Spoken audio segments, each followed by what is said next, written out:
আসসালামু আলাইকুম প্রিয় শিক্ষার্থীবৃন্দ, আজ আমরা সপ্তম শ্রেণীর বিজ্ঞান বইয়ের প্রথম অধ্যায়ের অনুশীলনী সৃজনশীল 1 এর উত্তর দেখব। প্রথমেই বলা রয়েছে নিচের চিত্রগুলো লক্ষ্য করো এবং প্রশ্নগুলোর উত্তর দাও। ক. শৈবাল কি? উত্তর হবে সর্বাঙ্গ বর্গের প্রধান ক্লোরোফিল যুক্ত ও স্বভোজী উদ্ভিদরাই শৈবাল। খ. ছত্রাককে মৃতজীবী বলা হয় কেন? উত্তর হলো ছত্রাক মৃতদেহের গলিত অংশ খেয়ে বেঁচে থাকে বলে এদের মৃতজীবী বলা হয়। সর্বাঙ্গ বর্গের অসবুজ উদ্ভিদগুলোকে সাধারণত ছত্রাক বলা হয়। দেহের কোনো ক্লোরোফিল নেই বলে এরা নিজেদের খাদ্য নিজেরা উৎপাদন করতে অক্ষম। খাদ্যের জন্য জীবিত বা মৃত জীবদেহের ওপর এরা নির্ভরশীল। মৃত জীবের গলিত অংশ অথবা জৈব পদার্থ খেয়ে বেঁচে থাকে বলে এদের মৃতজীবী বলা হয়।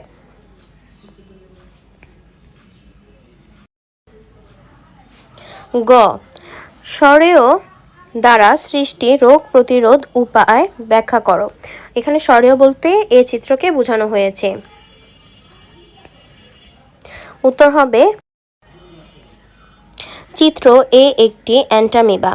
এরা সাধারণত আমাশয় রোগ সৃষ্টি করে। এ রোগ প্রতিরোধের উপায় হলো যত্রতত্র মলমূত্র ত্যাগ করা যাবে না, অর্থাৎ যেখানে সেখানে মলমূত্র ত্যাগ করা যাবে না। স্বাস্থ্যসম্মত ল্যাট্রিন ব্যবহার করতে হবে। 2. মল ত্যাগের পরে এবং খাওয়ার আগে সাবান দিয়ে ভালোভাবে হাত ধুতে হবে। হাতের নখ নিয়মিত কাটতে হবে। নিরাপদ পানি পান করতে হবে।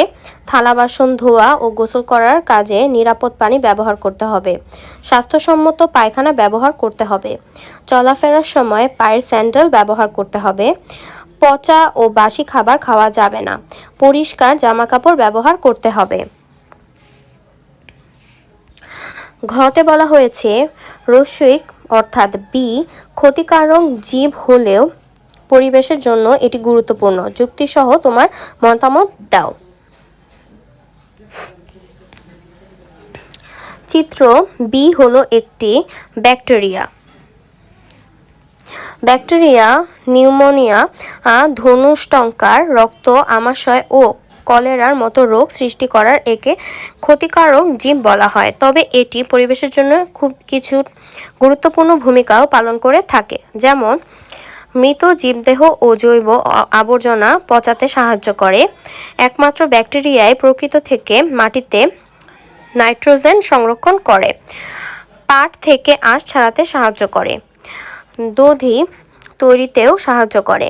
ব্যাকটেরিয়া দিয়ে বিভিন্ন জীবন রক্ষাকারী অ্যান্টিবায়োটিক তৈরি হয়। গবেষণাগারে জিন প্রকৌশলের এর গুরুত্বপূর্ণ অপরিসীম। দেখা যাচ্ছে যে পরিবেশের অনেক গুরুত্বপূর্ণ কিছু কাজের প্রক্রিয়া ব্যাকটেরিয়া অংশগ্রহণ করে থাকে। তাই বলা যায় ব্যাকটেরিয়া ক্ষতিকারক জীব হলেও পরিবেশের জন্য এটি গুরুত্বপূর্ণ।